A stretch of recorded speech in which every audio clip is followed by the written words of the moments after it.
L'invité du jour.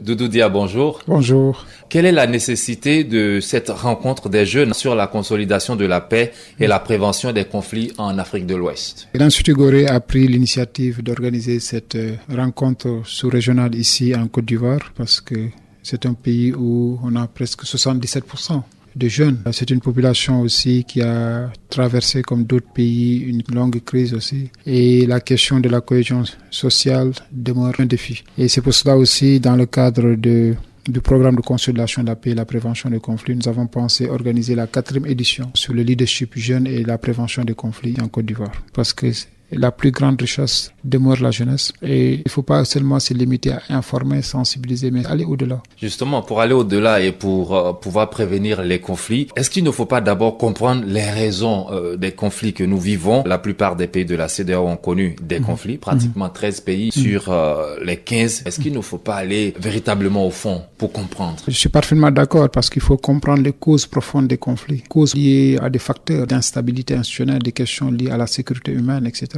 Parce que quand on parle aujourd'hui du concept de sécurité humaine, ça recoupe des questions liées à l'accès au bien-être, l'accès aux besoins de base, des questions liées à l'instabilité institutionnelle, parce que la malgouvernance est une problématique. Très souvent, on lie les conflits en Afrique à la question des ressources naturelles. Ailleurs, dans les pays nordiques, il y a des pays où il y a des ressources naturelles et pourtant il n'y a pas de conflit. Donc la question claire, c'est une question de gouvernance et d'instabilité. Il faut attaquer cette question liée à l'instabilité institutionnelle et les facteurs juridico-institutionnels qui sont parfois source de conflits. Dans la quête d'un mieux-être, aujourd'hui, ces jeunes n'hésitent pas à prendre des raccourcis, l'argent à tout prix, l'Eldorado par tous les moyens, sur leur route, les recruteurs de la mort.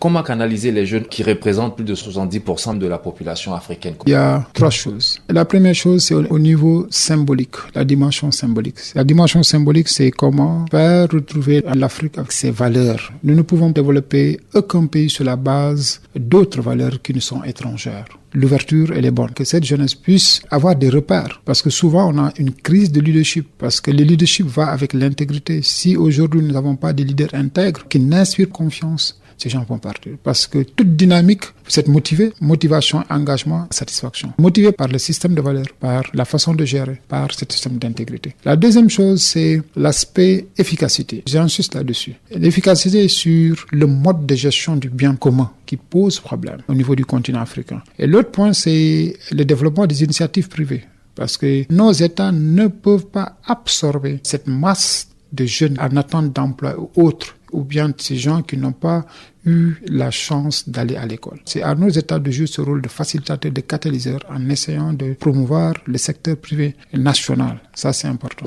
Et à côté de cela, il y a une dimension transversale qu'il faut pas nier, l'éducation. Parce que plus un peuple est éduqué, plus sa jeunesse est poreuse. Poreuse ici, on parle de transparence, on parle de corruption. La plus grave corruption qui sévit actuellement, c'est une corruption de la mentalité.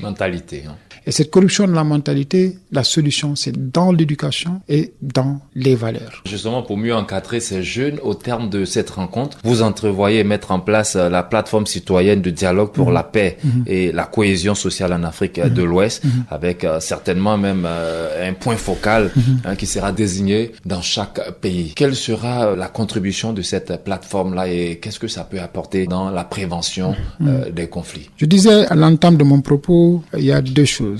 Responsabilisation des jeunes et leur implication dans les processus, que ce soit le processus de développement, processus de paix, processus de sécurité, dans les politiques publiques.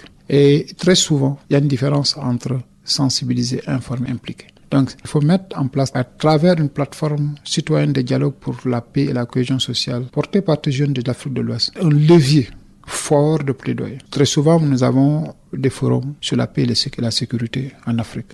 Mais ces forums souvent sont portés par des chefs d'État, par nos élites, parfois un peu déconnectés de la base. Et sur cette base-là, nous avons dit, à travers ces plateformes, c'est avoir des vases communicantes entre ces jeunes et les élites du pouvoir. Et pour avoir cet espace de dialogue, de plaidoyer auprès des jeunes, vis-à-vis de nos élites nationales, vis-à-vis des instances internationales, régionales, comme la CEDEAO, l'Union africaine et autres, pour qu'ils portent leur voix par eux-mêmes, l'audace d'agir, pour harmoniser les stratégies d'intervention, pour que la voix de l'Afrique, la voix de la jeunesse porte. Parce que la construction nationale, quel que soit le pays considéré, la base de la construction nationale est portée par les jeunes.